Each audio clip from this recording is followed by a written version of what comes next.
जयपुर में एक व्यक्ति रहते थे, उनका नाम था घाटम। उनका पेशा था, उनके पूर्वजों से ही चला आ रहा था, वो सब चोरी करते थे। दादाजी, परदादा, परदादा, पूरे गांव का ही यही पेशा था, यही काम था, सब चोरी करते थे। एक बार रात में बैठे थे चोरी करने के लिए, तो उस दिन कोई व्यक्ति तो मिला नहीं उनको मालदार, लेकिन झोला लिए हाथ में और जटाएं बांध करके कोई संत वहां से जा रहे थे। घाटम जी बेचारे 2 दिन से तो उनको कुछ चोरी हुई नहीं थी, फिर भी मन में विचार करने लगे, तो महात्मा है, इनकी क्या चोरी करूं मैं, कोई बात नहीं, चोरी नहीं करता हूं, प्रणाम कर लेता हूं जाके। और घाटम जी उनके मार्ग पर आ गए और अर्धरात्रि का समय, घनघोर अंधेरा, प्रणाम किया। महात्मा रुक गए, बोले अरे खुश रहो वत्स, क्या नाम है, नाम आदि पूछा, कहाँ रहते हो, स्थान बताया, क्या करते हो। घाटम जी बोले मैं चोरी करता हूं। महात्मा को ये बात बड़ी बढ़िया लगी कि इसने छुपाया नहीं मुझसे, सत्य बोला। बोले चोरी क्यों करते हो भाई, चोरी डकैती करना ये अच्छी बात नहीं है, मत किया करो, अच्छा काम नहीं है। बोले महाराज काम तो अच्छा नहीं है मैं जानता हूं, पर ये तो मेरे परिवार का पेशा है, मेरे पूर्वजों से चली आ रही है चोरी, हमारा परिवार इसी में ही निपुण है। मेरा बेटा है अभी 5 साल का, उसको भी तैयारी करा रहा हूं मैं, उसको भी सिखा रहा हूं कैसे जाना चाहिए, क्या क्या आयुध संग लेके जाने चाहिए, किस प्रकार लोगों को देख करके समझ जाना चाहिए मालदार है कि नहीं है। महात्मा को चिंता हो गई। बोले अगर मैं इसको कुछ सिखा करके नहीं गया और इसका जीवन परिवर्तित करके नहीं गया, तो इस मार्ग से निकलना मेरा दुष्कर हो जाएगा। ठाकुर जी ने मुझे इस मार्ग से भेजा है, इसका मतलब ठाकुर जी चाहते हैं कि इसको मैं कुछ बताऊं। महात्मा जी ने उसको बैठाया, बोले सुनो ये घाटम, तुम चोरी मत किया करो, तुम छोड़ दो चोरी। बोले महाराज जिसके रग रग में, जिसके रक्त में चोरी हो वो कैसे छोड़ सकता है। अरे हम तो ऐसे हैं, परिवार में भी हम लोग रोटी भी पानी हो तो हम चोरी करके ही पाते हैं, हम रसोई में मांगते नहीं रोटी दे दो, हम वहां भी चुपके से ही जाते हैं। इतना ज्यादा हम लोगों में चोरपन घुस चुका है कि अब ये निकल नहीं सकता। महात्मा थोड़े व्याकुल थे, तो घाटम जी बोले भगवान आप देखिए व्याकुल मत होइए, मैं भी विवश हूं कि मैं नहीं छोड़ सकता चोरी, पर हाँ चोरी के अलावा जो कहोगे वो करूंगा। चोरी तो मैं करूंगा, लेकिन उसके अलावा आप जो कहोगे वो मैं अपने जीवन में उतार लूं, उस आज्ञा को मैं सर्वोपरि मानूंगा। बस चोरी को छोड़ने को मत कहो, चोरी के साथ साथ जो कहोगे मैं करूंगा। महात्मा ने विचार किया, महात्मा बोले ठीक है 4 बातें लिखो। सबसे पहली बात, तुम सत्य बोलोगे। घाटम जी बोले ठीक है, आज के बाद चाहे कुछ हो जाए मैं सत्य ही बोलूंगा। दूसरी बात लिखो, संत जनों का खूब सम्मान करोगे, आदर करोगे। बोले जी महाराज जी। तीसरी बात लिखो, जो भी लाओगे घर में, चाहे चोरी करके लाओ, चाहे प्रेम से लाओ, कमा के लाओ, सबसे पहले ठाकुर जी को निवेदित करोगे, उसके बाद स्वीकार करोगे। बोले जी। और चौथी और अंतिम बात, कहीं मंदिर दिख जाए, मठ दिख जाए, आश्रम दिख जाए, संत दिख जाए, 100 काम छोड़ के चोरी करके भाग रहे हो, सिपाही पीछे पड़े तो भी रुकोगे, प्रणाम करोगे, फिर जाओगे। घाटम बोला जो आज्ञा। अब ये 4 बात मेरे लिए अध्यादेश हैं, आदेश नहीं है, अध्यादेश। चाहे दुनिया इधर उधर हो जाए, मैं इन 4 बातों को कभी नहीं छोड़ूंगा। संत बोले ठीक है। तो घाटम जी ने अपने गुरु की आज्ञा मान ली, बोले 4 बातें मुझे करनी है। एक बार कुछ संतों की टोली जा रही थी, घाटम जी ने देख लिया, दौड़ करके गए, चरणों में निवेदन किया मेरे घर आ जाइए, प्रसाद पा लीजिए। संत बोले ठीक है, अब घर पहुंच गए। अब लेकिन घाटम जी के घर पे व्यवस्था कुछ नहीं थी भोजन की। पत्नी से कहा 5 मूर्ति आई हैं, भोजन बनाओ। बोले 5, हम 2 के लिए तो भोजन नहीं है, 5 को कैसे पवाऊं मैं। घाटम जी बोले गुरु आज्ञा निरर्थक हो जाएगी, मुझे कैसे भी इनको 5 को प्रसाद तो पवाना है। घाटम जी ने देखा कि पड़ोस में एक कोई व्यक्ति रहता, उसके पास में उसके गेहूं अनाज आदि का भंडार है, थोड़ा चोरी करके ले आता हूं, उससे बना के इनको पवा देंगे, गुरु आज्ञा पूरी हो जाएगी। गुरु जी ने यही तो कहा है कि संतों की सेवा करो, अब कैसे भी करो, चोरी करके करो चाहे कुछ करो। दौड़ करके गए, वहां से कुछ अनाज आदि ले आए, घर पर ला करके प्रसाद बनवा करके पवा दिया। घाटम जी की चिंता हो गई कि आज सवेरे बारिश हुई थी और मैं चोरी करके लाया हूं, तो निश्चित मेरे पैरों के चिन्ह बन गए होंगे, और उसको यदि पता चल गया कि मैंने चोरी किया, वो घर आ जाएगा, मुझे पकड़ करके ले जाएगा, आदि आदि मन में ये विचार करने लगे। लेकिन मैंने तो गुरु आज्ञा के वश होकर के किया ना। इतने में ही वर्षा हो गई, आंधी तूफान आया और सब उनके चरण चिन्ह आदि मिट गए। तो उनको ये अटूट विश्वास हो गया कि मैंने गुरु आज्ञा मान करके पूर्ण किया, तो ठाकुर जी मेरी सहायता कर रहे हैं, मेरे रक्षक बने हुए हैं। घाटम जी का जीवन ऐसे चलने लगा। गुरु पूर्णिमा का समय था। घाटम जी ने मन में विचार किया, मेरे गुरु ने मुझको सब कुछ प्रदान किया, इस बार गुरु दक्षिणा के रूप में ऐसी कोई वस्तु या इतना धन कुछ दूं गुरुदेव के यहाँ कि वर्षों तक भी अगर मेरे यहाँ से सेवा ना जाए तो गुरु जी को दिक्कत ना हो, मेरी तरफ से ऐसा रहे कि हाँ परिपूर्ण हो गई सेवा।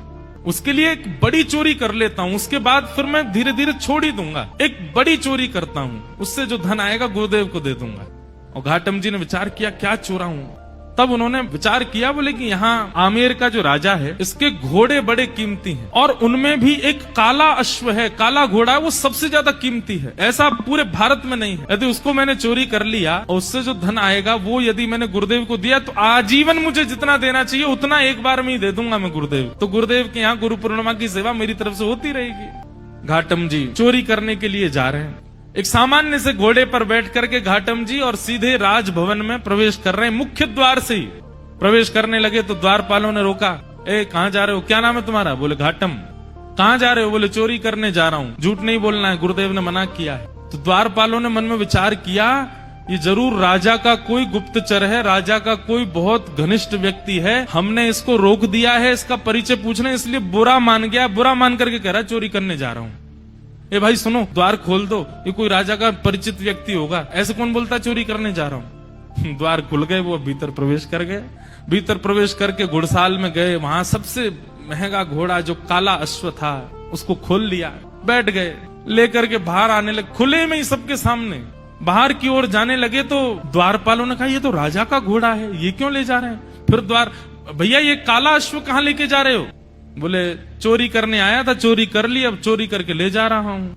द्वारपाल बोले ये तो कुछ ज्यादा ही बुरा मान गया है, ऐसे कौन बोलता है? अरे भैया द्वार खोल दो, इनको जाने दो, रोको नहीं। उनका सत्य और वहां द्वारपाल का उसके प्रति ये भाव रखना कि बुरा मान गए, वो ऐसा फिट हुआ कि किसी को शंका ही नहीं हुई कि ये चोरी कर रहे हैं। घोड़ा लेकर के चले गए और उसी समय राजा ने आज्ञा की मेरे घोड़े तैयार करो, मैं भी जाऊंगा कहीं, ऐसा उसने आज्ञा की। जाके देखा तो काले अश्व थे नहीं।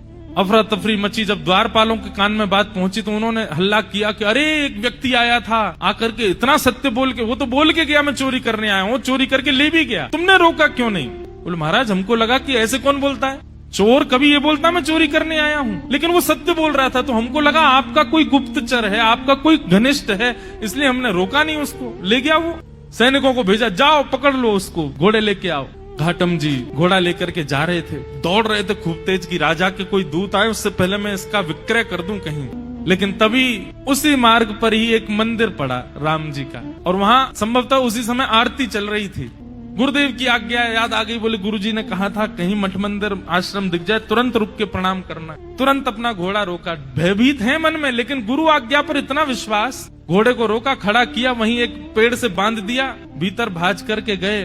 जल्दी जल्दी प्रणाम कर रहे थे, आरती चल रही थी, आरती प्रणाम की, संतों को प्रणाम किया, परिक्रमा लगा रहे थे, 4 परिक्रमा करी। लेकिन जब तक वो बाहर आते उससे पहले सैनिक आ गए और सैनिकों ने आकर के देखा घोड़ा खड़ा है। लेकिन एक आश्चर्य हुआ, वो घोड़ा जो काला था वो श्वेत हो गया, लेकिन घोड़े की आकृति, घोड़े की कद काठी, घोड़े का स्वरूप बिल्कुल वैसा ही था जैसा उस काले, बस उसका वर्ण श्वेत हो गया। तो सैनिक खड़े तो हो गए आके, लेकिन कहने ये घोड़ा तो वही है, लेकिन ये श्वेत कैसे हो गया? घाटम जी निकल करके बाहर आए, सैनिकों ने उनकी ओर देखा, ये घोड़ा किसका है? बोले घोड़ा राजा का है। बोले राजा का घोड़ा तो काला था, ये श्वेत कैसे हो गया? तुम चोरी करके लाए ना? बोले हाँ मैं चोरी करके लाया। ये श्वेत कैसे हो गया? बोले ये तो मुझे नहीं पता, क्योंकि मैंने जब बांधा था तब तो काला ही था, ये श्वेत कैसे हुआ ये तो मुझे नहीं पता। अरे तुझे नहीं पता, ऐसा कैसे बोल सकते हो? बोले मैं सत्य बोल रहा हूँ, मुझे लगता है मैंने जिनको निवेदित किया उन्होंने इसको श्वेत कर दिया। सैनिक बोले क्या बोल रहे हो ये? बोले हाँ मैं जो भी चीज लाता हूँ पहले ठाकुर जी को निवेदित करता हूँ, तो शायद ठाकुर जी श्याम वर्ण के हैं, उन्होंने सोचा होगा श्याम वर्ण के घोड़े पे मैं बैठूं दिखूंगा ही नहीं, इसलिए उन्होंने श्वेत कर दिया। सैनिक बोले ये क्या तुम बोल रहे हो? बोले मैं सत्य बोल रहा हूँ, ये वही घोड़ा है जो राजा का है, मैं चोरी करके लाया हूँ, मैंने बांधा था तब काला था, आप लोग आए तो कहीं आप मुझे पकड़ो ना, इसलिए ठाकुर जी ने श्वेत कर दिया, पर संभवतः आपने पकड़ लिया मुझको। तो तुम ये कहना चाहते हो ठाकुर जी तुम्हारी चोरी में सहायता कर रहे हैं? नहीं, सहायता तो ठाकुर जी नहीं कर रहे हैं, पर ऐसा कह भी दें तो कोई अतिशयोक्ति नहीं, कर तो रहे हैं, श्वेत उन्होंने ही किया है। बोले इसकी बातें हमें समझ नहीं आ रही, इसको पकड़ के राजा के पास ले चलो। राजा के पास ले गए। राजा ने जब घोड़ा देखा, राजा खुद आश्चर्य, बोले ये है तो मेरा ही घोड़ा, पर ऐसा भी नहीं कि इस पर कोई रंग लगाया हो, इसका वास्तविक रंग श्वेत कैसे हो गया? घाटम जी से पूछा, घाटम जी बोले मैं सत्य बोल रहा हूँ, आप लोग मान नहीं रहे हैं, मैं ठाकुर जी को निवेदित करता हूँ, जो भी चुराता हूँ मैंने ठाकुर जी को निवेदित किया, उनको नहीं भाया होगा काला, इसलिए गोरा कर दिया। घाटम जी की बात पर किसी को विश्वास नहीं हो, तब राजा बोला एक तरीका है, यदि तुम्हारी बात में इतनी सत्यता है कि ये वही घोड़ा है, तो मेरे घोड़े के गाल के पास में एक मस्सा है, यदि वो मस्सा इसके हुआ तो मैं समझ जाऊंगा कि भगवान तुम्हारी सहायता करते हैं, तुम्हारी गुरु आज्ञा ही तुम्हारी सहायता करती है, तुम जो करते हो सब, और मैं तुमको छोड़ दूंगा। राजा ने जाकर के घोड़े की नार पर जब बाल हटा करके देखा तो वो मस्सा बिल्कुल वैसा ही था जैसा एक काले घोड़े के था, वही घोड़ा। राजा से विश्वास नहीं हुआ नेत्रों, उसी समय चरणों में गिर गया। बोले महाराज आपके गुरु आपके बने रहें, पर आज से मेरे गुरु आप चोरी चकारी छोड़िए, सारे काम छोड़िए, आज से आप मेरे दरबार के राजगुरु हैं। आपकी गुरु आज्ञा इतनी प्रतापशाली कि आप एक चोरी का कृत्य करते हैं, उसमें भी ठाकुर जी सहायता करते हैं आपकी, आज से आप मेरे राज। और श्री घाटम जी को राजगुरु बना दिया। लेकिन राजगुरु बनने के बाद घाटम जी को बड़ी आत्मग्लानि हुई। उन्होंने मन में विचार किया कि मैंने गुरुदेव की आज्ञा मानकर के अपने दुष्कृत्य को नहीं छोड़ा, उसका ये परिणाम हुआ कि आज मैं एक राजगुरु बन गया। यदि मैंने अपने कृत्य भी सुधार लिए होते, सदकृत्य किए होते, तो आज ठाकुर जी मुझको मिल गए होते। तो घाटम जी ने अपनी राज पदवी का त्याग कर दिया, और राज पदवी त्याग करने के बाद वो सामान्यतया एक सामान्य व्यक्ति की तरह अपना जीवन जीने लगे, गुरु आज्ञा पालन करके।